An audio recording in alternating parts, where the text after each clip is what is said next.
नमस्कार फ्रेंड्स, मित्रों, सखाओ। आज हमारे साथ हैं आशुतोष लखनपाल। आशुतोष लखनपाल अपनी कहानी अपनी जुबानी सुनाएंगे। मैं आपको इनके बारे में कुछ बेसिक बात बताना चाहता हूं जो मैं जानता हूं। एक्चुअली मैं इन्हें कई डेकेड से जानता हूं।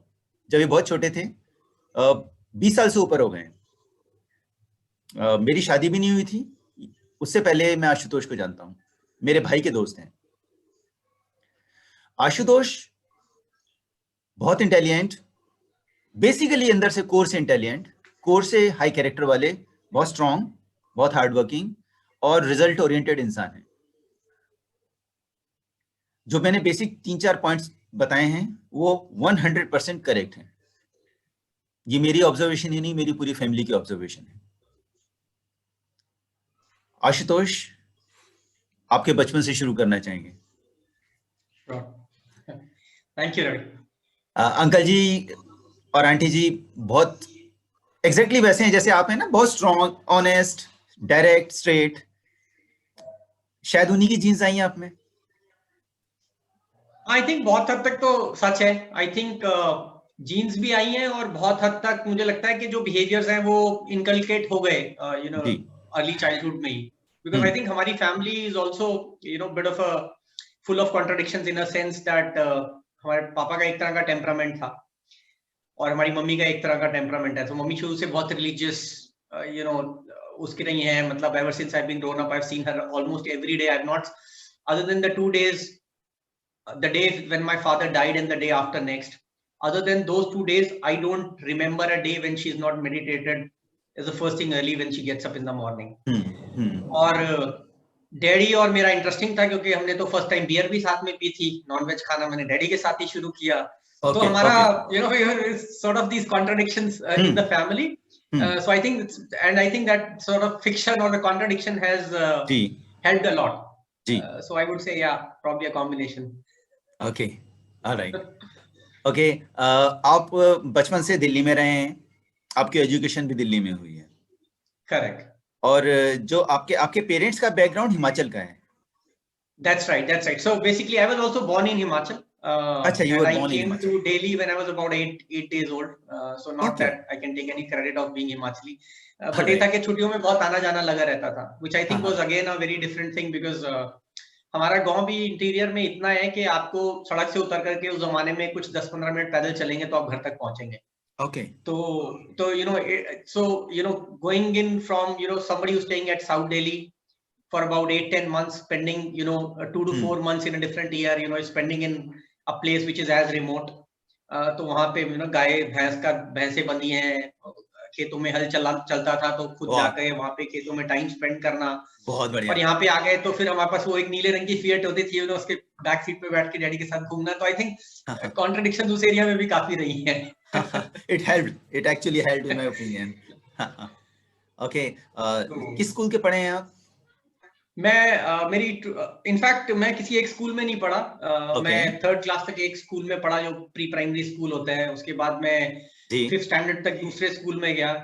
फिर मैंने 9th क्लास तक 8th क्लास तक फिर मैं तीसरे स्कूल में पढ़ा and then finally I passed out my 12th standard from सौदे। Okay, 4 school. So I think 4 school मैंने बदले 12 साल में।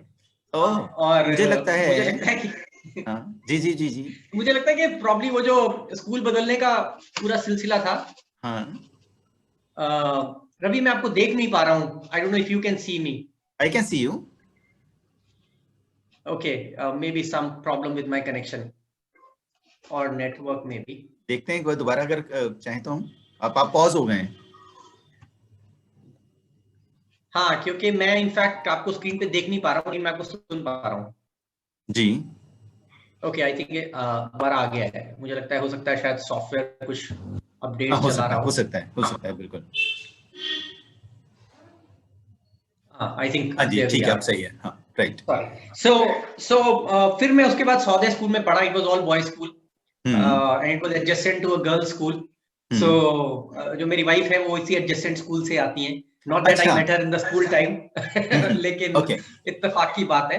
तो काफी इंटरेस्टिंग था स्कूल में। आई थिंक हमारा क्योंकि जो स्कूल था वो मैं 8 तक एक वर्ड स्कूल में पढ़ा और सडनली फिर मैं बॉयज स्कूल में गया। तो ट्रांजिशन जो था वो काफी इंटरेस्टिंग था। क्योंकि आई डोंट नो आप कोएड स्कूल में पढ़े हैं या बॉयज स्कूल में पढ़े हैं, लेकिन जो लोग बॉयज स्कूल में पढ़े हैं वो इस दर्द को समझेंगे कि you are always surrounded by lot of mischief. So and especially when you are adjacent to a girls school, so you have different kinds of motivations to which route to take और कहाँ से school जाएं और कहाँ से वापस आएं. So I think वो सब interesting part रहे जर्नी में. But all of it made you a very good person. I think it helped. In fact, my wife quite often says that अगर स्कूल टाइम पे तुम्हें वहाँ पे देख लिया होता तो फिर शादी कभी नहीं करती. चलो फिर तो भगवान जो करता है अच्छा ही करता है. But yeah, we've been married for about 11 years now. We have a 6-year-old. My daughter is 9 years, 10 years now. So I think it turned out well. She's a nice lady, and your child is very nice, very polite. Actually, आशु मैंने पाया है कि आप इतने polite हैं, smiling हैं, और कई बार ऐसा लगता है कि कई बार इंसान मिस कर जाता है आपके अंदर की जो कोर इनर स्ट्रेंथ है. However, when a person is able to, for any reason, able to speak with you or is able to know you for a long time, one simply cannot miss the strength in you. मुझे लगता है हमारे साथ ना quite often ऐसा होता है कि हम बेसिकली एक इंसान तो होते नहीं. I think we're a package deal. So I think it's very difficult to, just for example, quite often I see people in my office, but that's the only setup in which, so there's only just one lens through which I'm seeing them. तो उनको outside context में imagine करना बहुत ही almost impossible हो जाता है. और मुझे लगता है कि जिस तरह का मेरा contradictory upbringing रही है, मतलब I'll tell you, I was born and brought up in Himachal. Then we हमारे मेरे पेरेंट्स जो थे, मतलब especially my father was very hard working. तो उन्होंने आके अपना अपनी ग्रेजुएशन तब करी थी जब ऑलरेडी उनके 4 बच्चे हो चुके थे. हम 6 भाई बहन हैं और 4 बहनें हैं बड़ी, राइट. सो इंडियन फैमिलीज में जैसा रहता है कि एक लड़का हो, उसका ड्राइवर रहता है, right. So we are 2 brothers and I was the last one in the youngest one in the family. तो मुझे लगता है कि आप जब एक तरह का इकोसिस्टम देखते हैं, मैं चाहे कैसा, हमारा स्कूल जो था वो एक कैथलिक स्कूल था, right. So we had a certain kind of environment. और फिर हम अगर गांव में जाते हैं तो भैंसें बंधी हुई हैं और खेत में हल चला रहे, जैसा मैंने बताया. तो एक आप बहुत अनश्योर होते हो कि मैं ये हूं या मैं वो हूं, राइट. सो आप किस चीज से, अगर आप किसी नए इंसान से मिले तो आप, आई थिंक आप उसको शायद आर्टिकुलेट नहीं कर पाए, मगर वो कॉन्ट्रडिक्शन में आप खुद भी रहते हैं, क्योंकि आपको ये नहीं पता होता कि बेसिकली आपके पास बड़ी स्ट्रॉन्ग डेफिनेशन नहीं होती अपने कैरेक्टर की, आई थिंक, या अपनी पर्सनैलिटी की अर्ली एजेस में, स्पेशली जब आप स्कूल में हैं, अर्ली कॉलेज डेज में हैं. आई थिंक वो कॉन्क्रीटाइज होने में काफी टाइम लगता है. तो शुरू के दिनों में आई थिंक इस तरह की जद्दोजहद सी रहती है कि मैं ये हूँ या वो हूँ, और किसी ने आपको फॉर्मली बताया तो होता नहीं है कि आप ये भी हो और आप वो भी हो. And how do you contextualise this. तो वो डिफिकल्टी रहती है. मेरे साथ तो काफी रही एटलीस्ट, क्योंकि मेरे साथ ये भी था कि मेरी जो शुरू के साल थे उसमें मैं academically I was not very good child, but मैं बहुत ही ज्यादा एक्टिव बहुत था मैं. और मतलब इतना एक्टिव था कि my father quite often used to tell me कि कम भागा कर या कम उछला कर, क्योंकि उनको ऐसा लगता था कि कहीं ऐसा नहीं है इतना उछलता है एग्जॉस्टेड रहता है या हो जाएगा. तो ऐसा था कुछ उनको लगता था अक्सर. तो मैं भी श्योर नहीं था, क्योंकि अगर आप स्पोर्ट्स में अच्छा कर रहे हो और वहां से रिकॉग्निशन मिल रहा है, मगर आप स्कूलिंग में अच्छा नहीं कर रहे और आपको एक अलग तरह का फीडबैक मिल रहा है. लेकिन अगर आप लीजिए यही वाले मार्क्स लेके अगर आप गांव चले गए और अपने आपने किसी ताई को या दादी को बताया, तो उसको मार्क्स से मतलब नहीं है, बोलेगा अच्छा 6 जमात पढ़ लिया तो वाह बहुत बढ़िया. तो बढ़िया तो रहता है कि मैंने जब पोस्ट ग्रेजुएशन किया था तो मैं गाँव गया, तो हमारी एक दादी है काफी एल्डरली थी, तो उन्होंने पूछा तो कितनी जमात पढ़ा है. तो मैंने सोचा पोस्ट ग्रेजुएशन वगैरह तो समझ में नहीं आता, तो मैंने अपने कजन की तरफ देखा, तो उन्होंने बोला काउंट करके साल बता. तो मैंने काउंट किया है ना, 12 + 3 15 और प्लस उसके बाद मैंने पोस्ट ग्रेजुएशन करी तो 17. तो मैंने कहा 17 जमात पढ़ा हूँ. तो उन्होंने बोला अच्छा तो तू अपने बाप से आगे निकल गया. तो वो नंबर ईयर्स को काउंट करते हैं, वो परसेंटेज क्या है, परसेंटाइल क्या है. though it sounds oversimplified, but that's the way it is. Number of years count. Yes, it does. But I think वो जो pegging order है, मतलब अभी आप यहाँ पे पूछेंगे यूनिवर्सिटी से कहाँ से पढ़े हो, स्कूल से कहाँ से पढ़े हो, वो सब उतना कॉन्सेप्ट वहाँ पे थोड़ा सिंप्लीफाई हो जाता है. ऐसे अगर लाइफ को देखें तो it boils down to a very simple thing. Need education, need food, need person, need house. That's all, isn't it? Yeah. मुझे लगता है ये एप्रिसिएशन आना अपने आप में आपके मतलब कम से कम 40 साल तो निकल जाते हैं इस बात की एप्रिसिएशन. हाँ. क्योंकि हम जहाँ पे हम आई थिंक जो the moment you start getting grown up, तो बेसिक्स की इंपॉर्टेंस तो मुझे लगता है कि शायद कोई फॉर्मली बताता नहीं आपको. मतलब ठीक है, कैरेक्टर वगैरह के मामले में जरूर स्ट्रेस कर देंगे ना कि चोरी नहीं करनी और क्या गंदा है क्या अच्छा. आई थिंक वो वाले नोशंस तो डेफिनेटली होंगे क्योंकि वो बहुत ज्यादा हमारे यहाँ पे एनग्रेन्ड है. आई थिंक इंडिया में एटलीस्ट वैल्यू सिस्टम को काफी घर में एटलीस्ट बच्चा जरूर सीखता है, हालांकि हमारी फॉर्मल एजुकेशन उस पे उतना सिंसियरली नहीं फोकस करती. लेकिन उसके अलावा जो बाकी की चीजें हैं मुझे लगता है वो आप बहुत ज्यादा स्ट्रक्चर्ड तरीके से सीखते नहीं हो. जैसे तो डेफिनेटली अब जैसे कि काफी सारी ऐसी चीजें हैं मुझे लगता है कि जैसे अगर हम रिलीजन को कॉन्टेक्चुअलाइज करते हैं या जिस तरह से हमें हमारी अपनी अपब्रिंगिंग रही, तो वो हमेशा एक पॉजिटिव लेंस के साथ आप दुनिया को देखते हो. राइट. और जब आप रियल लाइफ में जाते हो तो आप एक विरोधाभास रहता है हमेशा, एक कि evil exist as much as good things exist. तो बुलीज भी होंगे, अच्छे लोग भी होंगे, वो कॉम्बिनेशन रहेगा. लेकिन आपको हमेशा ये इस बात के लिए प्रिपेयर किया जाता है कि आप अपना पार्ट जो है वो आइडियोलॉजी जो है अपनी वो प्योरिस्टिक अप्रोच रखो. तो मुझे लगता है वो कॉम्प्रिहेंसिव ट्रेनिंग जो है वो कहीं ना कहीं मिसिंग होती है चाइल्डहुड में. और मुझे लगता है कि बहुत thankfully I think lot of that understanding naturally comes when you are playing while you are a kid. तो मुझे लगता है वो एक बहुत बड़ी ब्लेसिंग इन डिस्गाइज, क्योंकि आप देख लेते हो कहीं ना कहीं किसी को बुली करते हो या आप खुद ही कर रहे होते हो. जैसे मैंने तो बहुत बच्चों को बुली किया है, बहुत बार हुआ भी. मुझे लगता है कि वो इंटरेस्टिंग रहता है. मुझे लगता है वो थोड़ी कोर्स करेक्शन हो जाती है. बट मुझे लगता है काफी हद तक ये चीजें वैसी भी हैं जो फॉर्मली आप ट्रेन कर सकते हो बच्चों को. आप you can teach them the concept of evil. You can tell them what is how to handle certain things. All right, correct, true. I agree. Actual practical life के बारे में थोड़ा कम सिखाया जाता है हमारा एजुकेशन सिस्टम. करेक्ट. और I think एक नोशन ये भी होता है कि आपने गलती कर दी तो फिर जो मतलब बहुत बार हम इस बात को अप्रिशिएट नहीं करते कि बच्चा गिल्ट को ही बहुत ज्यादा कैरी कर लेता है. उसने कुछ कर भी दिया तो उसको ये नहीं पता होता कि उसको कैसे कॉन्टेक्चुअलाइज करे. मैंने कुछ गलत कर दिया, अब मैं उस गिल्ट को आगे कैरी करूंगा. तो जैसे जैसे मैं बड़ा होऊंगा तो it will have certain effect on my personality. That reminds me of an incident Ravi. जब I was very young, I was in school. मैंने बताया कि बॉयज स्कूल में बहुत मिस्चीफ होती है.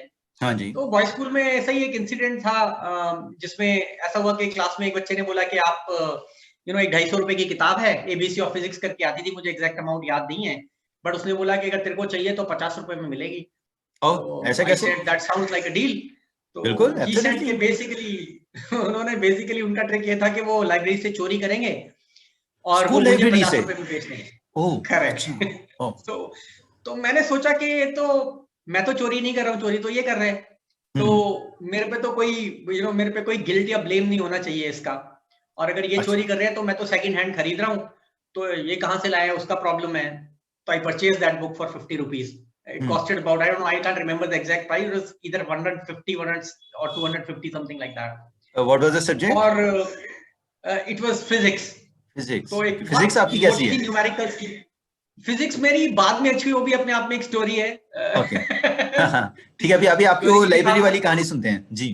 तो मैं वो चोरी करके किताब जो था उसने चोरी करी, मैंने उससे 50 रुपए में खरीदी, मैं लेकर के घर आ गया और मैं अपनी सिस्टर को बताया कि मैंने ये 50 रुपीज की जो बुक है वहां से खरीदी है जी. तो उसने बोला बहुत सस्ती मिल गई. मैंने बोला सस्ती तो मिल गई क्योंकि किसी में नाम नहीं लूंगा, वो दोस्त मेरा अभी भी क्लोज फ्रेंड है. मैंने बोला उसने वहां से चुराई है लाइब्रेरी से और मुझे बेच दी.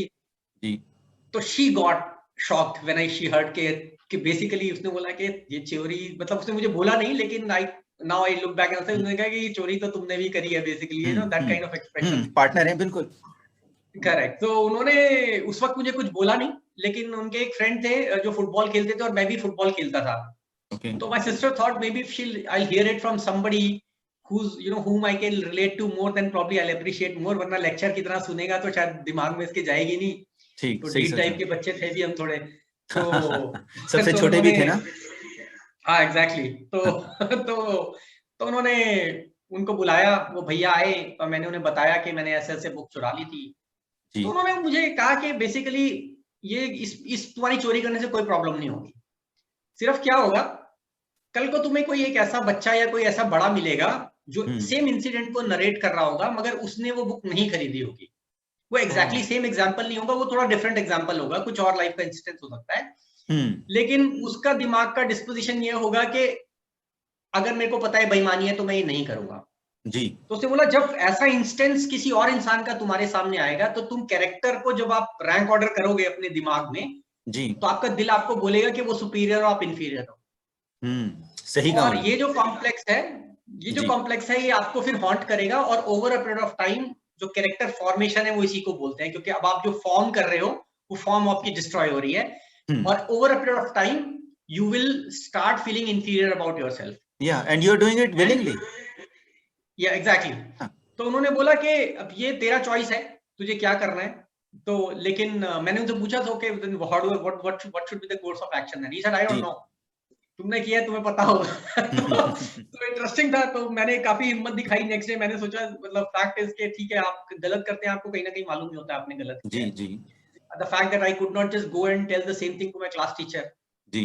Itself is a proof के गलत तो किया ही है. ठीक बात, बिल्कुल. तो फिर मैंने अगले दिन बहुत हिम्मत दिखाई, मैं जाकर अपनी क्लास टीचर को बोल दिया. मैंने सोचा शायद वो सपोर्ट करेंगी. मैंने जाके उनको बता दिया. मैंने कहा कि ऐसे ऐसे किसी बच्चे ने क्लास, वेरी टफ जॉब, बहुत मुश्किल काम किया. चुराई थी. तो कहीं से हिम्मत आ गई और मैंने जाकर के बोला उनको. मैंने कहा कि किताब किसी बच्चे ने चुराई है और मुझे 50 रुपए में बेची गई है जी. और मुझे किताब रखनी नहीं है, तो आई वांट टू रिटर्न. तो टीचर ने बहुत इंसिस्ट किया. उसने बोला तुम वो छोड़ो, उस बच्चे का नाम बता दो. I knew it was coming. Ji. Exactly. मुझे लगा मैम का पूरा प्लान है बॉयज स्कूल में पिटाई करवाने का. वैसे भी नए आया हूँ 9th में. तो बचपन के दोस्त नहीं है मेरे. तो मैंने मना कर दिया बताने से. मैम ने बहुत इंसिस्ट किया, पर आई सेड कि मैं ऐसे नहीं कर सकता. वो मतलब बिकॉज या तो मैं करता नहीं, अब मैंने किया है तो I just don't want to drag everybody into it. तो मैम ने क्लास को लेक्चर दिया और मुझे बोला जाके लाइब्रेरी में रिटर्न कर दो. लकीली लाइब्रेरी मैम ने कुछ बोला नहीं. So I was lucky enough to get away from that. But I think वो काफी, I think that impression stuck in my mind कि आप जो है कुछ भी एक्टिविटी है उसमें आपका जजमेंट कॉल लेते वक्त आपको मालूम होता है कि आप बाद में एंगर कैरी करोगे, गिल्ट कैरी करोगे, या फिर आप एक सेटिस्फैक्शन के साथ हो सकता है एक ट्रेड ऑफ कर रहे हो. तो मुझे लगता है वो कहीं ना कहीं आप कितने ही छोटे हो आपको वो मालूम होता है. बिल्कुल बिल्कुल ठीक है. सेकंड थर्ड में भी आपको वो जो नेचुरल इंस्टिंक्ट है वो कहीं ना कहीं गाइड करता है. एब्सोल्युटली. बचपन से बच्चों को अगर आई थिंक उसमें ट्यून कर दिया जाए तो आई थिंक दैट जो हम पहले बात कर रहे थे, मुझे लगता है that helps in forming that, you know, this whole. मुझे ना 3-4 reminded me of the incident. हाँ जी बिल्कुल. मुझे 3-4 पॉइंट समझ में आए. एक के आप रिस्क लेना जानते हैं बचपन से. That I can say is definitely true. Second कि आप गलत रास्ते पे जा सकते हैं, टेम्परामेंट है, मगर उसको ठीक करने की हिम्मत भी है.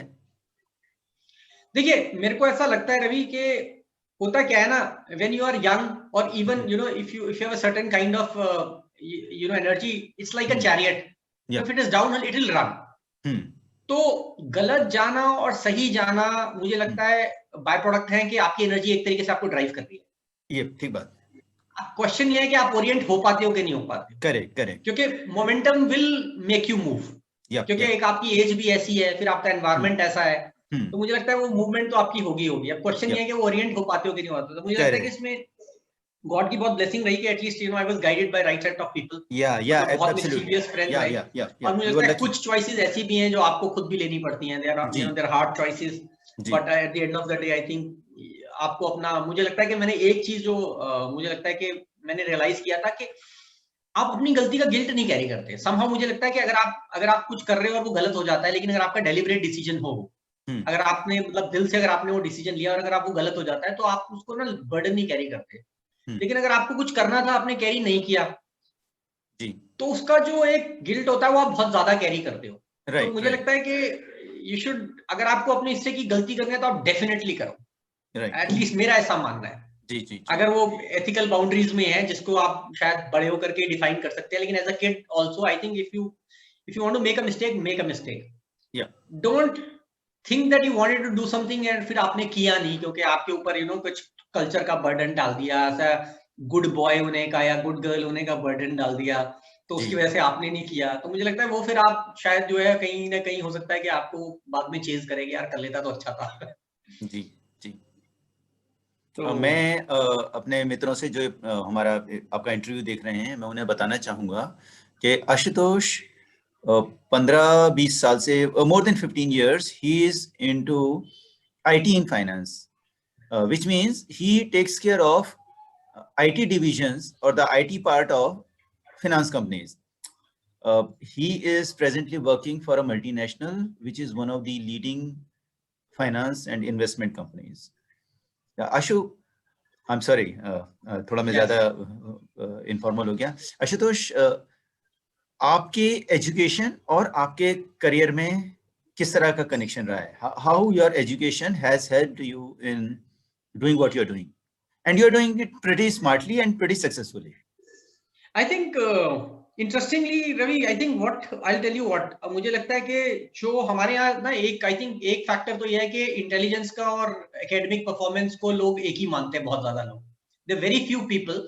मैं आपको एक बहुत इंटरेस्टिंग इंसिडेंट बताता हूँ। एक बार मैं जब मेरे फादर की डेथ हुई तो मैं बहुत पुराने डॉक्यूमेंट्स कुछ खंगाल रहा था क्योंकि हमें पेपर सॉर्ट आउट करने थे, और पापा की फाइल जो थी, my father was very good at managing documents. तब तो कुछ सॉफ्ट कॉपीज होती नहीं थी, तो फाइल्स होती थी, तो बहुत बड़े बंडल से फाइल्स के। जी तो उनके बहुत पुराने लेटर्स वगैरह काफी कुछ मिला, लेकिन उनके उसके अंदर मुझे एक अपना 3rd ग्रेड का रिपोर्ट कार्ड मिला। ओके। और वो 3rd ग्रेड के रिपोर्ट कार्ड में मैं 3 सब्जेक्ट में फेल था। तो वो मिडिल स्कूल वाला जो जो जो मिड टर्म टाइप होता था ना, उस टाइप का था वो। ऐसे फ्लैप वाली रिपोर्ट कार्ड होती थी, ओके, और उसके सेकंड अंदर वो टर्म। लाल लाल रंग के ऐसे गोले बने हुए थे, गोले बने और हुए थे, हमारा इंडिया में बहुत गोले बने। लाल गोले। और वो हमारा, और वो लाल रंग से लिखा होता था। तो मैम भी बहुत क्रिएटिव होती थी हमारी, वो बेसिकली जो फेल, जिसमें आप फेल हो उसको लाल रंग से लिखा जाएगा। तो कलर कोडिंग बहुत अच्छे से की जाती थी हाँ जी, रिपोर्ट दूर कार्ड्स से के स्पॉट अंदर। कर लें पेरेंट्स। करेक्ट। तो वो उन्होंने, प्रिंसिपल ने उस पर रिमार्क लिखा हुआ था, और उन्होंने लिखा था कि बेसिकली ना, basically it was something on the lines of कि बच्चा आपका that he is not as intelligent as expected to be, और ओके। इसलिए जो है कि आपको जो है मतलब देखना चाहिए कि बच्चे को क्या क्या सपोर्ट कर सकते हो, और मतलब एकेडमिक परफॉर्मेंस एसेंशियली जो है वो एक्सेप्टेबल नहीं है। तो ऐसा She करके wrote, मैं report card she used the 3rd word, class the में, principal used the word intelligent. Yes she Oh, did right that. oh, and मेरे को मालूम नहीं, क्योंकि वो 3rd ग्रेड की रिपोर्ट कार्ड थी, वो अभी भी है मेरे पास। जी जी। रिपोर्ट कार्ड मैंने रखी है। I'm sorry, Ashutosh. I'll use crude words, and the crudeness is actually coming from the principal. It was very crude on the part of the principal to या use this word for a child who's studying in class 3rd. I do not know what was her name, but may God bless her. You please continue. Yeah. या so I think, तो essentially मेरे फादर ने क्या किया, उन्होंने basically, I read the note that my father had written at the back of report card, Yeah. और उसमें लिखा था कि by intelligence I think you mean he is not performing academically. Good. After reading this report card, I watched him playing with his friends for Yeah. continuously 3 days. I think उसके हाथ का reflex fastest है उनमें, और उसकी running skills exceptional है, और उसके अलावा वो नेगोशिएट बहुत अच्छा कर रहा था, और उसको उस ग्रुप में किसी भी तरह की नेविगेशन के इश्यूज नहीं हो रहे थे, और कॉन्वर्सेशन जब कर रहे थे तो ही वाज वो काफी आर्टिकुलेट था। तो मुझे लगता है कि what you are saying is कि academically is not done well, Correct. जो कि इंटेलिजेंस का बेंचमार्क नहीं है। Right. But I get your point, Yeah. and I'll spend more time with him. Very good. So it is something that I was reading when I was almost 37 years old. Yeah. And I thought that that was it. Yeah. क्योंकि ये काफी ज्यादा, अगर अगर वहां पे मुझे लगता है कि एटलीस्ट मेरे फादर ने ये बिलीव नहीं किया होता कि नलायक, हाँ कि नहीं, तो शायद वो नहीं हो पाता। क्योंकि बहुत बार ऐसा हुआ कि जब मैं पढ़ता नहीं था तो मेरे ऊपर बहुत सारे तंज कसे जाते थे, जैसे आपको मालूम है कि होता है चिकना घड़ा, इस पे कुछ टिकता नहीं है। अच्छा। क्योंकि बच्चों का कंसंट्रेशन कम रहता है, राइट? तो मैं बोला था चिकना घड़ा है, अच्छा, कुछ भी डालोगे तो टिकेगा नहीं, फिसल जाएगा। घर में कौन बोलता था चिकना घड़ा? ये मेरी सिस्टर मुझे बोलती थी चिकना गाना। Sisters, okay, all right. तो वो कॉन्ट्रडिक्शन रहते थे, तो इसीलिए जब मैं बाद में किसी चीज में मैं अच्छा करता था तो मुझे ये नहीं श्योर होता था कि मैं इंटेलिजेंट हूँ या मैं डम हूँ। जी। तो मैं बहुत टाइम तक कंफ्यूज रहता था। It's only when I started reading, when I grew up, जब मैं कॉलेज में आ गया और भी कुछ उसमें उस टाइम में my wife is a Catholic और हम हिंदू ब्राह्मण हैं, जी। तो उसकी वजह से काफी कॉन्फ्लिक्ट्स को हैंडल करना पड़ा। तो वो बहुत इंटरेस्टिंग स्टोरीज थी, क्योंकि उस टाइम पे मेरे को ये था कि मैं एक बात को तो श्योर था कि मैं भाग के तो शादी करूंगा नहीं। Very good. तो my parents will have to come to terms with it, yeah and my mother was of the opinion that my father would not agree, क्योंकि इसमें बहुत ज्यादा कॉम्प्लेक्सिटी है और all sorts of things that go along with inter religion marriage. और हमारे यहाँ तो मतलब ऐसा था कि मुझे ऐसे बोला जाता था कि पूरी तहसील में किसी ने नहीं किया, तो तुम तो बेसिकली ऐसा नहीं है गांव का नाम बदनाम करो, तुम पूरी तहसील को ही पूरे तहसील को बदनाम करो। हाँ, तो मुझे लगता है उस टाइम पे मेरे पास बहुत कोई आंसर्स तो थे नहीं, तो मेरे पास एक ही चॉइस था, I started reading like mad. तो मुझे लगता है उस टाइम पे काफी जो ये कॉन्सेप्ट्स थे मेरे क्लियर होने लगे। तो मुझे याद है कि मेरी मॉम ने एक दिन, मतलब हम लोग बाहर स्पेशली गए और फिर अकेले में मेरी मॉम ने मुझे बोला कि शादी होना पॉसिबल ही नहीं है, क्योंकि डैडी मानेंगे नहीं। तो मैंने पूछा आप मानोगे? तो मॉम ने बोला मुझे तो प्रॉब्लम नहीं है। मेरी मम्मी ने कहा मुझे प्रॉब्लम नहीं है, लेकिन तेरे पापा नहीं मानेंगे। तो आपको पता कंदूक हमेशा बाप के कंधे पे रख के चलाई जाती है, मम्मियों का तरीका होता है। तो मैंने कहा ठीक है, फिर हम वेट करेंगे जब तक डैडी नहीं मानेंगे। तो उन्होंने बोला लड़की तो वेट नहीं करेगी। तो मैंने बोला फिर तो आपका प्रॉब्लम सॉल्व हो गया, क्योंकि लड़की ने शादी कर ली तो कुछ बचा नहीं। तो हम लोग वहां से, although it took still 2 years from that date, for me to जब मेरे पापा माने ultimately, but I think he accepted it wholeheartedly ultimately, and I think हमने यहाँ पे सिंगापुर में काफी टाइम साथ में स्पेंड किया, तो गुड मेमोरीज। बट मुझे लगता है कि वो एजुकेशन का जो, सॉरी थोड़ा डाइग्रेस हो गए हम, लेकिन जो एजुकेशन की आप बात कर रहे थे, तो शुरू में मैं academically I was below average I would say. और फिर जब मैंने कंप्यूटर्स करना शुरू किया तो सडनली उसमें मुझे इंटरेस्ट आ गया। तो उसमें ग्रेजुएशन में मैं ऑलमोस्ट फेल हो रहा होता था, और जब मैं कंप्यूटर्स करता था तो मेरे 97-98% मार्क्स आ रहे होते थे। तो बहुत एक अगर मैं अपने इंस्टीट्यूट में जाता हूँ जहाँ पे मैं कंप्यूटर्स पढ़ता था, तो वहां पे ऑलमोस्ट मतलब नगाड़े बज रहे होते थे कि रॉकस्टार आ गया। और जब मैं अपने ग्रेजुएशन वाले इकोसिस्टम में आता था तो वहां पे सोचते कि भाई अब की बार तो ये पास नहीं होता। तो वो कॉन्ट्रडिक्शन बहुत रही।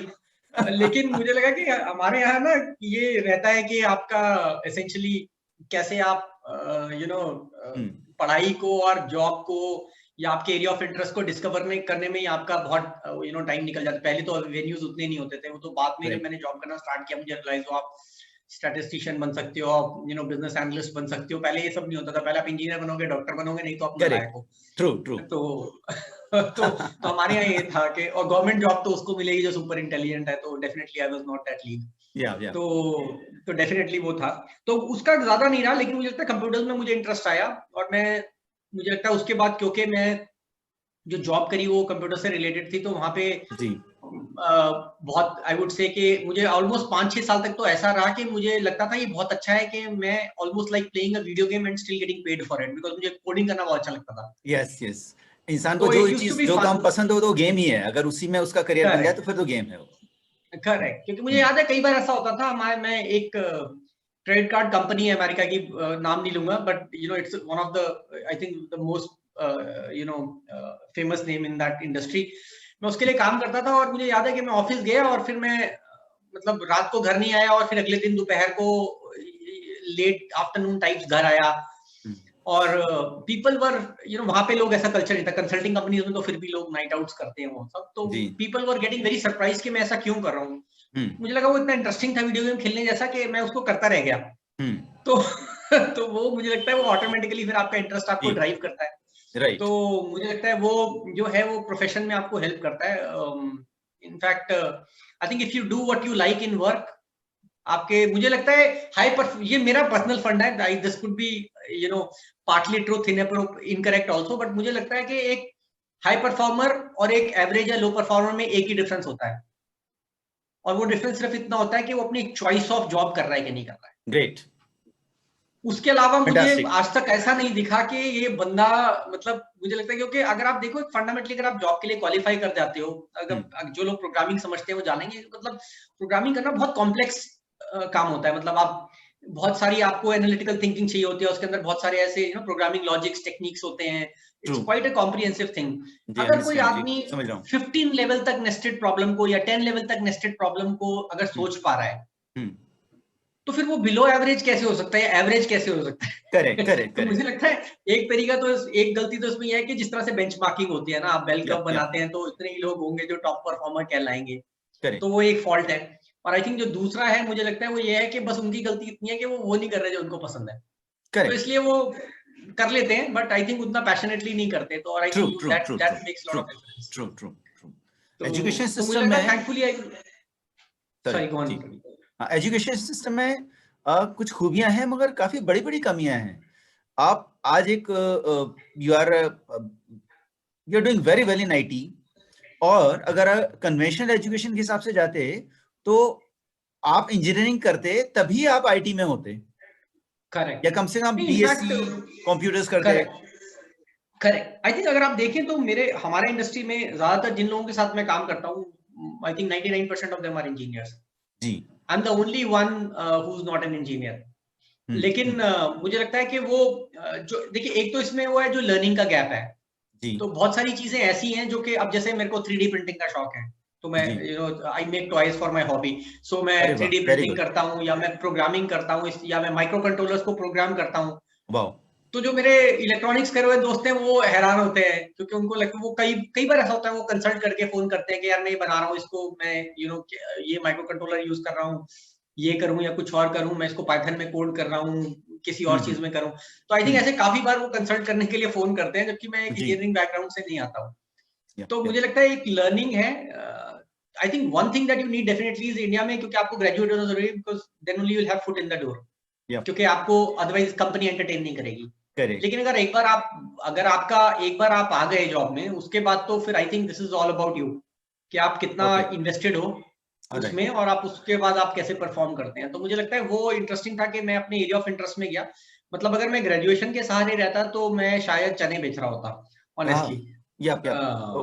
तो वो आई थिंक, मैं आपको एक इंटरेस्टिंग बात बताता हूँ। मैंने 12th में मैं मैथ्स और फिजिक्स दोनों में बहुत गंदा था, हालांकि मेरे पास साइंस एज अ सब्जेक्ट थी, और साइंस सब्जेक्ट मेरे पास इसलिए था क्योंकि हमारे स्कूल में आपके पास और कोई चॉइस ही नहीं था। हमारे स्कूल में कॉमर्स नहीं थी। अच्छा, so either it is science और इट इज आर्ट्स। करेक्ट। तो गंदे मार्क्स आ गए तो या आर्ट्स ले लो या साइंस ले लो, तो टीचर्स किसी को पुश नहीं करते थे। हम ऑप्शंस ही नहीं दे रहे हैं बच्चों को। करेक्ट। तो मेरे को ऐसा बोला गया, मेरे को ऐसा कहा गया कि अरे तुम इतने इंटेलिजेंट नहीं हो, तुम साइंस मत लो। पर मुझे ये था कि मेरा प्रॉब्लम ये नहीं था कि मैं साइंस पढ़ूं या ना पढ़ूं, मेरा प्रॉब्लम ये था कि मेरे को ये पता था कि आर्ट्स में तो मैं पास भी नहीं हो पाऊंगा। तो किस वजह से? कैसे? क्योंकि वो बहुत ज्यादा थियोरेटिकल होता है। अच्छा। और वो मेरे लिए पेशेंटली बैठ करके इतना हिस्ट्री पढ़ना, इकोनॉमिक्स पढ़ना, मुझे लगा वो मैं नहीं कर पाऊंगा। अंडरस्टूड, बिल्कुल क्लियर, समझ में आ रहे हैं। तो मैं इसलिए मुझे लगा कि अगर मैं आर्ट्स में जाऊंगा तो शायद फिर मुझे हो सकता है कि ये दी एंड हो, इसके बाद बस 10th तक ही पढ़ा लिखा रह जाऊंगा मैं। जी। तो मैंने वो इसलिए साइंस ले ली, और साइंस मैंने 12th तक पढ़ी, लेकिन ऑब्वियसली मैं एकेडमिक तो था नहीं। जब मेरी ग्रेजुएशन खत्म हो गई, जब मैं जॉब में गया, और फिर जब मैंने प्रोग्रामिंग वगैरह काफी कुछ कर लिया, तो जब मैं धीरे धीरे लीडरशिप रोल्स में आना शुरू किया, जब मैं शुरू में पहले मैं आप टीम लीड बनते हैं, मैनेजर बनते हैं, सीनियर मैनेजर बनते हैं, तो there is a ladder that you go through, and every promotion takes 2-3 years और सो, राइट, एटलीस्ट, अगर industry is doing well and all of that. So मुझे एक पॉइंट पे आकर के ऐसा लगा कि यार मैंने ये कॉम्प्लेक्स है, बिजनेस ग्राफ्स हैं, ये मुझे समझ में नहीं आते, कहीं ऐसा ना हो कि बेसिकली मैं मैनेजर या सीनियर मैनेजर बनने के थ्रेशोल्ड पे पहुंचूं, और अब जो मेरा एकेडमिक्स के जो मेरे काले धब्बे हैं वो मुझे हॉन्ट कर रहे थे बेसिकली। तो मैं यहाँ से कुछ कदम चल के, यहाँ पे एक इंस्टीट्यूट है, वहाँ पे 10वीं से 12वीं तक के बच्चों को मैथ्स और फिजिक्स पढ़ाते हैं, मैं वहां चला गया। अच्छा। तो मैंने उनसे बोला कि मुझे ट्यूशन पढ़नी है। तो उन्होंने पूछा कि आप किस एग्जाम की तैयारी कर रहे हो? मैंने बोला तो किसी एग्जाम की तैयारी नहीं कर रहा, मुझे पढ़ना है। उन्होंने बोला क्यों पढ़ना है? बोला बस नॉलेज गैप है, फिल कर रहा हूँ, 10th 12th में नहीं पढ़ा। तो उन्होंने मुझे एडमिशन नहीं दिया। तो वहां पे जो ओनर थे, उन्होंने बोला it doesn't make sense. He literally said, quote unquote, it doesn't make sense. मैंने बोला it was a private coaching institute, जिसे ट्यूशन सेंटर्स होते हैं। Yet. तो मैंने उससे बोला कि why does it not make sense? मैं मैथ्स पढ़ना चाहता हूँ, क्योंकि मुझे लगता है कि मैंने स्कूल टाइम में नहीं पढ़ा, वो एक वैक्यूम रह गया, मैं उसको क्लोज करना चाहता हूँ। तो उसने बोला सर हम आपको नहीं एडमिशन दे सकते। तो उनका साफ था कि आप या तो 10वीं 12वीं के बच्चे हो या आप किसी एंट्रेंस की तैयारी कर रहे हो, वरना उन्होंने मुझे एडमिशन ही नहीं दिया। तो मैं वापस आके फिर मैं तब ऑलमोस्ट होऊंगा 28-29 ईयर्स, ओके, और यंग हूँ, 26-27 होऊंगा शायद। ऑलराइट। तो मैं then I came back, then I said यार ये क्या मजाक हो गया। then I came back, then I hired a private tutor। मैंने उसे ही अच्छा, कोचिंग फोन किया, उसने मैं सबसे पहले पूछा कि कर क्यों रहे हो, कौन से एग्जाम की तैयारी है। तो मैंने बोला किसी एग्जाम की तैयारी नहीं है, बस करना है। ओके, तो वो घर आया, घर आकर के उसने मुझे पहले दिन पढ़ाया 2 घंटे, और फिर उसने मुझे बोला अब तो बता दो काहे की तैयारी कर रहे हो। अच्छा। तो मानने के लिए तैयार नहीं था कि भैया तुम किस लिए कर रहे हो।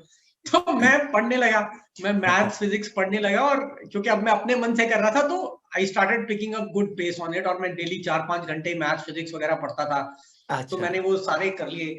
तो मैं, आप यकीन नहीं मानेंगे, बहुत बेसिक सा क्वेश्चन है रवि, लेकिन मैंने उस टाइम पे ना मैंने पढ़ा sin 0 is equal to sin 0, वो मालूम तो पहले भी था, लेकिन अब मैं क्यूरियोसिटी के साथ पढ़ रहा था। तो मैंने सोचा कि यार sin 0 0, सो आई आस्क्ड, एक बीटेक है, मैंने उसको फोन किया, मैंने बोला भाई वाई sin 0 0। बोला ये क्या क्वेश्चन है यार, पता नहीं, तू ट्यूशन में पढ़े जा रहा है और ऐसे घटिया सवाल कोई नहीं पूछता, जस्ट रिमेंबर। हाँ, तो ये बेसिक्स मुझे कैसा भी हो नहीं गया मालूम कि, थे, वो भी रट रटा कर निकले थे भाई सब, लगता है। हाँ, तो मतलब मुझे लगा कि सबसे पहले आप जैसे ट्रिग्नोमेट्री पढ़ते हैं फिजिक्स में, तो आप 50,000 जगह यूज करते हैं sin 0 0, बट वाई या इट इज 0, बेसिक क्वेश्चन है। तो मैं बैठ करके सोचता रहा बहुत देर तक कि sin 0 0 वाई। या फिर मैंने सोचा यार 0 0 ही sin 0 0 ही सकता है, क्योंकि परपेंडिकुलर हाइपोटेन्यूज बिल्कुल, right, absolutely, so there is no other way, या but I was not sure whether that's the right answer कि न्यूमरेटर 0 है। तो मैंने फिर कॉल किया किसी एक फैकल्टी को, वो आईएएस की तैयारी करवाते थे बाकी बच्चों को, वो जी, हमारे जीजा जी हैं। तो मैंने जी। उनको फोन किया, तो उन्होंने हाँ तो और क्या रीजन हो सकता है।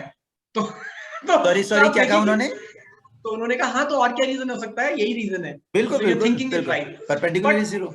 या तो मैं उस टाइम पे रवि, आप यकीन नहीं मानेंगे, मैं जैसे कुछ ग्राफ निकाल करके फिर मैंने कुछ बिजनेस रिपोर्ट्स निकाले जो बाकी कंपनियों वगैरह के थे, उनके फाइनेंशियल रिपोर्ट्स वगैरह निकाले, क्योंकि मुझे लगा कि ये सब शायद आना चाहिए होता होगा, हालांकि उतना आना, मतलब जी, आपको थोड़ा बहुत भी मालूम है तो आपका काम चल जाता है। तो मैं जी, कुछ ग्राफ्स में जाकर के मैं अटक गया। अच्छा, तो एक्सपोनेंशियल ग्राफ थे, थोड़े कॉम्प्लिकेटेड वाले आ गए, इस तरह के कुछ कुछ होने लगा, ओके, तो मैं कैंडलस्टिक चार्ट्स वगैरह को एनालाइज करने लग गया। तो ऐसा करते करते मैं एक, हमारे मेरी टीम में एक, I had hired a manager and he was from, okay let's not take the name of it, but let's just say he was one of the top 2 institutes in the country. Okay, so the guy was engineer, right. So मैंने okay, उससे पूछा, मैंने उसे खोला, मैंने उसे बोला यार ये ग्राफ है एक, और उसने छूटते ही वो देखा और उसने बोला कि सर इतने कॉम्प्लिकेटेड ग्राफ आप जैसे इंटेलिजेंट लोग समझते हैं, मेरे बस की नहीं है। एंड अच्छा, I was shocked to see, one, he is presuming that I am intelligent, और दूसरा ये मुझे या लगा ये ट्रू, इंजीनियर है, अगर ये ग्राफ को नहीं पढ़ेगा तो फिर मतलब, देन आई रियलाइज कि आपको देखिए जितना आपको जॉब करने के लिए एजुकेशन चाहिए, अगर आप किसी स्पेसिफिक इंडस्ट्री में नहीं है, तो जो आपने 10वीं 11वीं में पढ़ा है वो दैट्स मोर देन एनफ। उसके अलावा आपको एकेडमिकली कुछ बहुत ज्यादा नहीं चाहिए, उसके बाद जी, आपको ये चाहिए कि आप फोकस्ड होकर के जो कर रहे हैं उसके अंदर आप घुसे और वही उसको करें, समझें, और बिल्कुल, बिल्कुल, हाँ जिसमें करेक्ट। करियर बनाना आई है थिंक वो समझें, जी, करेक्ट। तो मुझे लगता है कि उस हिसाब से मेरा करियर में ये रहा कि मैं I think I like what I was doing, and I think I was always very fascinated by people who would apply their creativity to get things done। Okay, वो उससे मुझे बहुत ज्यादा, मुझे लगता है मैं इफेक्टिवली, क्योंकि मैंने रियलाइज किया कि एक आदमी काम को 5 घंटे में कर रहा है, और अगर वो स्मार्ट है तो उसने कुछ ऐसी यूटिलिटी बना दी है जिसकी वजह से ऑटोमेट हो गया या उसने कर दिया। तो मुझे लगा कि यार अगर आप कॉन्टिन्यूसली इस माइंडसेट में रहो कि आप कुछ क्रिएट कर सकते हो जो टाइम रिड्यूस कर सकता है, जी, या ए से बी तक जाने का एफर्ट रिड्यूस कर सकता है, जी, जी, या फिर एक प्रॉब्लम है जो बहुत कॉम्प्लेक्स है, मान लीजिए उसको लर्न करने में 6 साल लगते हैं, जी, राइट। जैसे मैं आपको एक सिंपल एग्जांपल देता हूँ, मान लीजिए आप मैनेजर हैं, जी, राइट। अगर किसी को मैनेजर के लेवल की मैच्योरिटी चाहिए तो यू नीड, आप बोलेंगे कम से कम 8 साल का एक्सपीरियंस तो होना चाहिए यार, मैनेजर बनने के लिए आए हो, जी, तो कुछ एक एक्सपीरियंस ही होता है। लेकिन द फैक्ट के मैनेजमेंट एज अ कॉन्सेप्ट बहुत ही पुराना है, जी, तो आप उसमें जितने ट्रांजैक्शन रिक्वायर्ड हैं आप उसको क्रिस्टलाइज करके ऑलमोस्ट एक तरह के एक स्टैंडर्ड फॉर्मूलाज में रिड्यूस कर सकते हैं। तो ये आपने अगर जो आप थोड़ा सिंप्लीफाई करके बता पाएंगे प्लीज?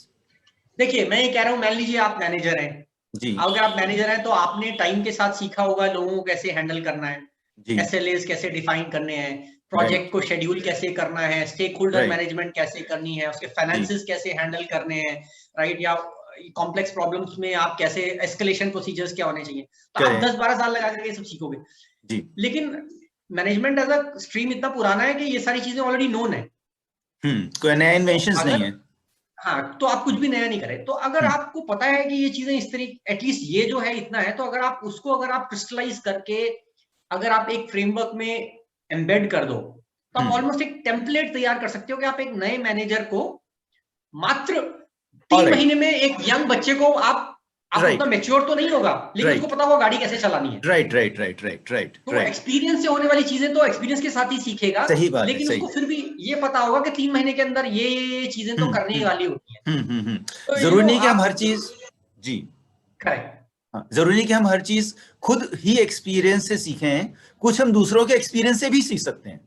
करेक्ट। और मुझे लगता है हम दूसरों के एक्सपीरियंस से सीखते हैं, लेकिन उसका एक नेक्स्ट लेवल ये होना चाहिए कि अब आप उसको कैसे एक टेम्पलेटाइज कर सकते हो, राइट, आप उसको कैसे फ्रेमवर्क में कन्वर्ट कर सकते हो, या किस तरह से आप उसको जो है फिर लोग people can use that as a formula. एक मैनुअल की तरह, एक मैनुअल या एक स्टैंडर्डाइज्ड रूल बुक या ऑपरेशनल बुक हो।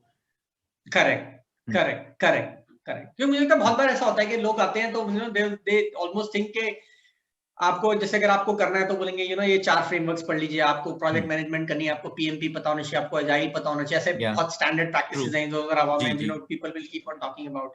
लेकिन मुझे लगता है उससे ज्यादा इंपॉर्टेंट ये है कि अगर आप जॉब की डेफिनेशन को अगर आप ठीक से समझते हैं, और अगर आप आई थिंक आप किसी भी चीज में इन्वेस्टेड है तो you will figure it out. मुझे लगता है that's what it boils down to.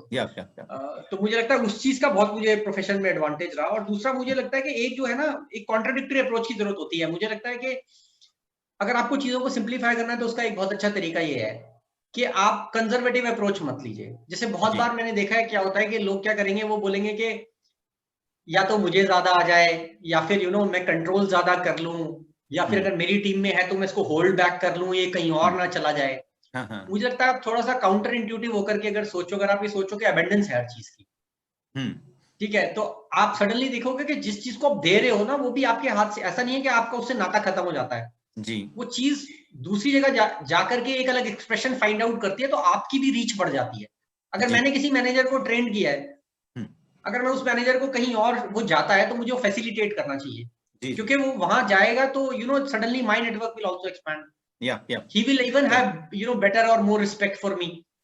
Similarly मैंने कुछ टूल क्रिएट किया है, अगर मैंने कुछ ऐसी चीज बनाई है, मैंने कोई यूटिलिटी क्रिएट करी है, अगर उसको लोग यूज करेंगे तो उसकी वैल्यू जो है, उसकी वैल्यू और मेरी वैल्यू उससे एक्सपोनेंशियली ग्रो करेगी। तो मुझे लगता है कि वो काउंटर इंट्यूटिव लगता है शुरू में, पर वो होता नहीं है। वो आई थिंक जब आप यंग होते हो तो आपको लगता है वो, क्योंकि मुझे लगता है रिफ्लेक्शन ऑफ के मैच्योरिटी की बात है, लेकिन आई थिंक टाइम के साथ वो प्रॉब्ली जो है वो ज्यादा फ्रूटफुल हो जाता है। ठीक बात। आशु, इन अ नटशेल आप यंगस्टर्स के लिए 5-6 सेंटेंस में क्या सलाह देना चाहेंगे? देखिए, मैं एक 5-6 या मैक्सिमम 10 सेंटेंस में, अगर छोटे में अगर कॉम्पैक्ट करके अगर बात करें हम। या मुझे लगता है एक तो मैं उनको ये बोलना चाहूंगा, डेफिनेटली मुझे लगता है मैंने ये देखा है कि don't plan too much. Okay. Have a direction. Yeah. Have milestones. Yeah. But don't fixate yourself on the goals. Okay. All right. So I would say don't have goals, have a direction and have milestones. Okay.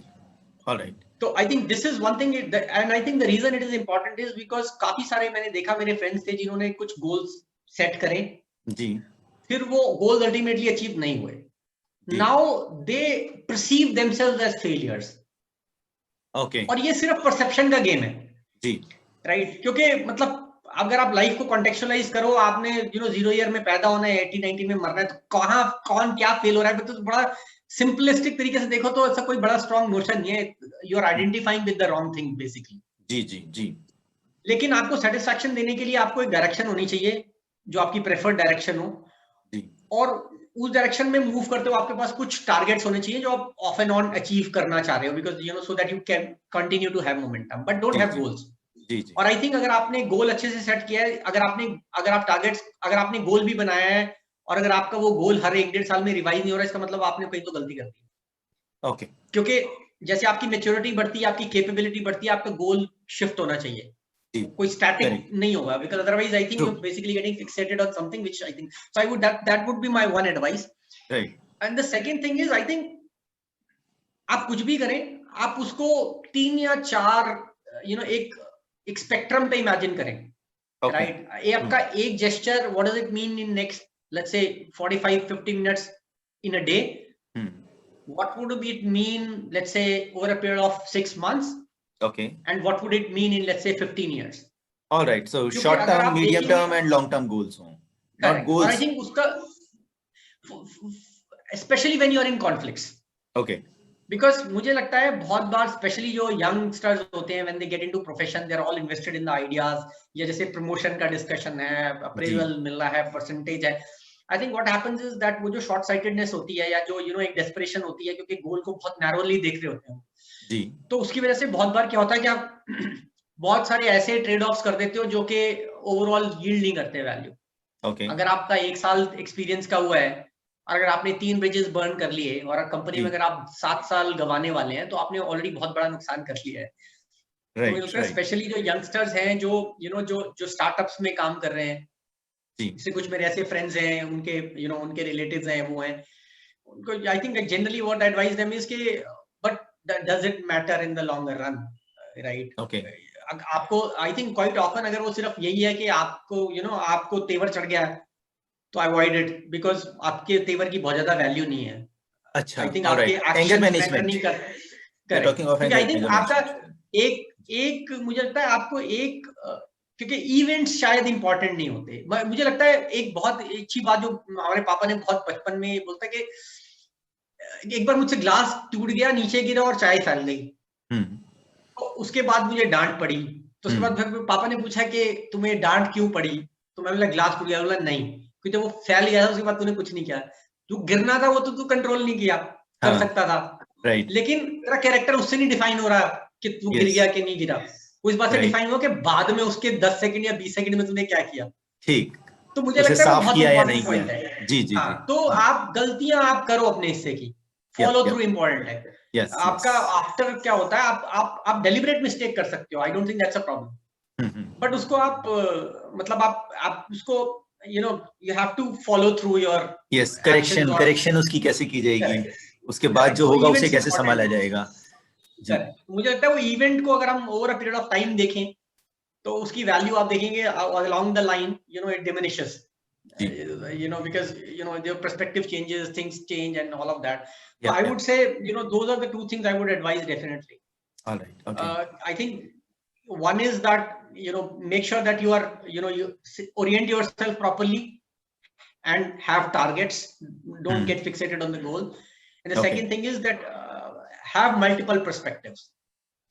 Alright, मेरी self discovery ये रही है रवि, कि मैं क्या करता हूँ generally, मुझे I have latched on to the fact कि अल्टीमेटली चाहे रिलीजन हो, चाहे साइकोलॉजी हो, चाहे आप सेल्फ हेल्प पढ़ें, अल्टीमेटली बहुत सारे फ्रेमवर्क्स हैं जिनको आप अप्लाई करके बात को मल्टीपल तरीके से सोच सकते हो। आप कैसे भी जी उसको सोचो, जी, लेकिन आपके पास कोई एक मॉडल जरूर होना चाहिए, एक रेफरेंस मॉडल होना चाहिए कि अगर मैं इस तरीके से सोचता हूँ तो what does it really mean, right? Alright, जैसे अगर ओके, आपका एक एक्शन है, अब मैं आपको एक सिंपल एग्जांपल देता हूँ, जैसे मैंने बोला कि आप उसको 5 मिनट में देख लो, 10 मिनट में देख लो, 1 साल में देख लो, 5 साल में देख लो, एक रेफरेंस राइट, मॉडल है, आपको एक तरीका दे देता है सोचने का। आपका दूसरा तरीका ये जी हो सकता है, जैसे जो लोग हिंदू रिलीजन को बिलोंग करते हैं, उनको पता है कि ये सात्विक, राजसिक, तामसिक है।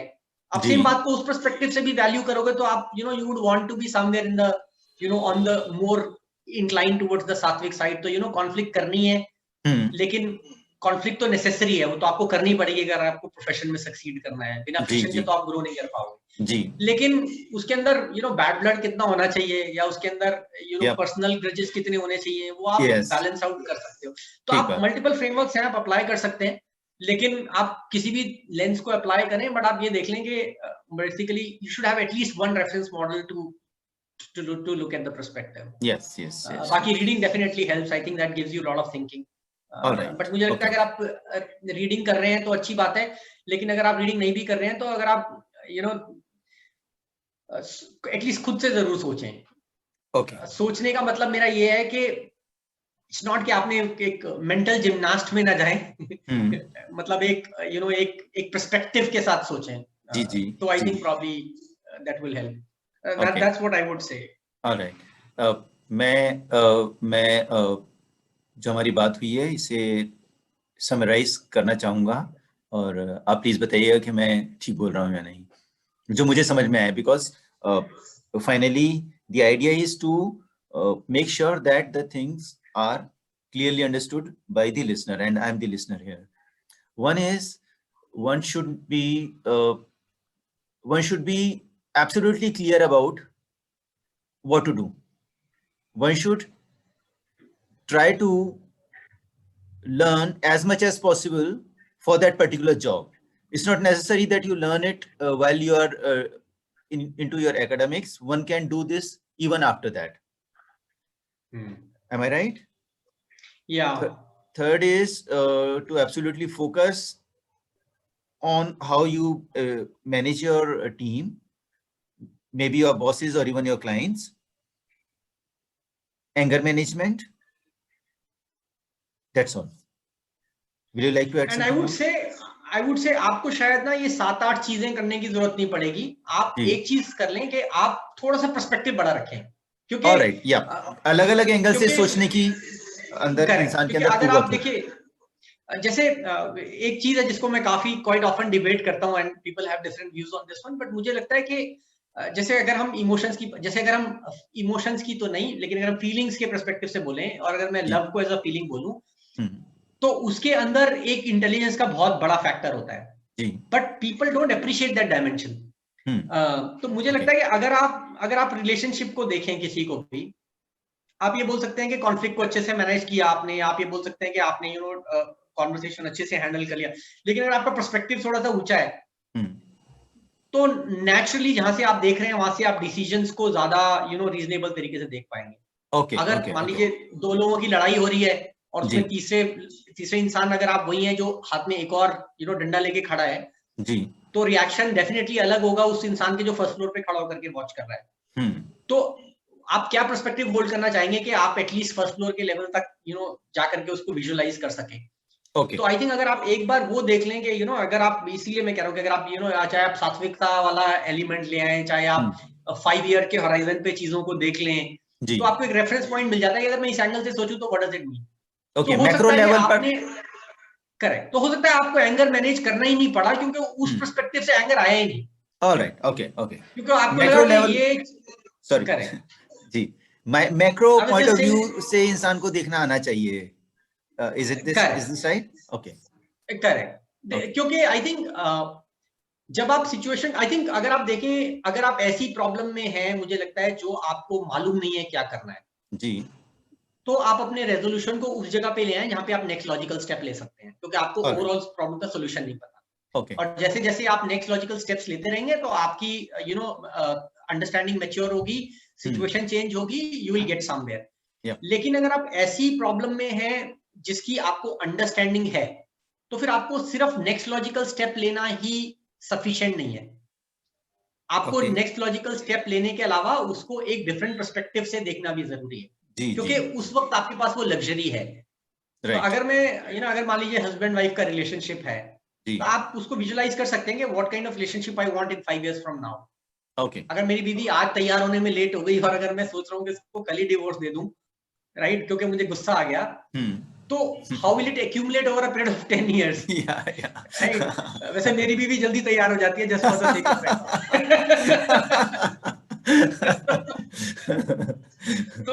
तो मुझे लगता है कि वहां पे आपके पास लग्जरी है, तो आप उसको डेफिनेटली एक अलग पर्सपेक्टिव लाने की कोशिश करें। लेकिन अगर आपको पता है कि आप स्टक हैं और यहाँ से आपको कुछ नहीं दिखता है, तो फिर आप जो शॉर्टेस्ट नेक्स्ट लोअर रेजोल्यूशन पे जो आपको नियरेस्ट रेजोल्यूशन पे जो आपको नेक्स्ट लॉजिकल स्टेप दिखता है, आप लें जी। ओके, तो गॉट द पॉइंट। याशु, मैं आपसे एक बार और बात करना चाहूंगा, क्योंकि आपकी बात बहुत इंटरेस्टिंग लगी है, बड़ी डिटेल्ड में हमने बात की है, और मे बी नेक्स्ट वीक और some other time when it's convenient to you. जी हाँ, sure, we can plan for it. उसमें आज हमने प्रोफेशन की काफी बात की है, अगली बार मैं थोड़ा पर्सनल आपके बारे में और जानना चाहूंगा, कुछ आपके चाइल्डहुड की स्टोरीज। और एक तो आपने वो जो लाइब्रेरी वाली बात बताई थी वो तो बहुत इंटरेस्टिंग रही, आपने बहुत अच्छा हैंडल किया, रिजल्ट बहुत अच्छा रहा फाइनली। और इसी तरह की कुछ और चीजें आपके एजुकेशन के दौरान, आपके बचपन की। मुझे लगता है कि जो आपने प्रोफेशन की जो बातें बताई हैं वो तो इंसान सीखेगा ही, समझेगा ही, मगर आपके बचपन की जो कहानियां हैं वो शायद और ज्यादा काम आएंगी। मैं इस वजह से कह रहा हूँ क्योंकि फाइनली जो आपकी पर्सनैलिटी बनकर आई है उसमें आपके बचपन का काफी कंट्रीब्यूशन रहा है, आपके पेरेंट्स का स्पेशली। मुझे लगता है वो अगली डेफिनेटली रहा है। और मुझे लगता है कि एक चीज जो रवि मुझे लगता है कि आपको सक्सीड करने के लिए ना एक लेवल के ज्यादा आपको एकेडमिक चाहिए नहीं होता जी, क्योंकि उसके बाद आपको नेविगेशन स्किल चाहिए होते हैं और आप कितना उसमें इन्वेस्टेड हो वो चाहिए होता है। पर वो स्किल ना आपकी स्कूल टाइम पे पार्क में खेलते हुए, फुटबॉल ग्राउंड पे, है ना, गर्लफ्रेंड के पीछे भागते हुए डेवलप हो रही होती है। तो मुझे लगता है वो शायद वो स्किल है जो वो वहां पे नहीं जीती जा रही होती है। अगर आपका बचपन फुल ऑफ मिस्चीफ है तो मुझे लगता है आधे से ज्यादा नेविगेशन स्किल्स आप में तभी आ जाते हैं। और अगर आपको पता ही है कि पिटाई होने वाली है तो फिर आप कुछ ना कुछ तो सर्वाइवल के लिए करेंगे ही। Right. True. You become a hands-on manager by the virtue of your childhood shenanigans. Exactly. मुझे लगता है वो I was reading it other day somewhere saying that companies कोई बड़ी organized places नहीं होती. These are basically like countries under civil war. So that's how organizations are, right? So there are a lot of terms of engagement that keep them in check, but there's a lot of fiction also, competitiveness hota hai, wo sab hota hai, right? Yeah, it's going on, and professionals, especially young professionals, need to learn it. Correct. मुझे लगता है competitiveness आपकी जो है वो आपके बचपन में ही डेवलप हो सकती है। आई थिंक इट्स बेस्ट कि आप तभी डेवलप हो जाए, अदरवाइज आई थिंक बहुत ज्यादा बार मैंने देखा है कि जो बहुत बहुत ही क्लीशेड वर्ड है, किताबी कीड़े जो होते हैं, मुझे लगता है वो कुछ हद तक फिर वो वो डिसबैलेंस आ जाता है कहीं पे, क्योंकि वो आप देखेंगे कि बहुत बार वो स्ट्रगल करते हैं मुझे लगता है। और मेरा टिपिकली ये रहता है कि मैं जब इंटरव्यूज लेता हूँ, हम प्रोफेशन की बात कर रहे हैं, तो मैं बच्चों से या स्पेशली अगर यंग मैनेजर्स या यंग लोगों को टीम में हायर करें तो मैं उनसे पूछता हूँ कि ये बता दो कि पिछले 3 कॉन्फ्लिक्ट्स क्या हुए थे और बचपन की 3-4 शरारतें बता दो। I think that should sum it up, how it started, how it concluded. I think उसमें कैरेक्टर जो है वो क्लियरली सामने नजर आ जाता है। तो ठीक बात, क्योंकि वो एक तो अनडिफाइंड होता है, दूसरा वो अनडेकोरेटेड भी होता है। करेक्ट। उससे पकड़ना काफी आसान हो जाता है। करेक्ट, तो आई थिंक उसमें नेचुरल सेल्फ बाहर आ जाता है। जी बिल्कुल। आप you can see them as a person little bit better, otherwise बहुत ही फैब्रिकेटेड क्वेश्चंस होते हैं, बहुत ही फैब्रिकेटेड आंसर्स होते हैं, वो तो बच्चे प्रिपेयर करके ही आते हैं। तो आई थिंक बिल्कुल absolutely yes true. All right, Ashutosh, it was a pleasure meeting you today. We'll meet again, and I'm sure the people who are watching us will learn a lot, and it will be just right that we meet again and tell them something more about you. Thank you, Ashutosh. Right, thank you very much for having me. Thank you, Ravi. See you.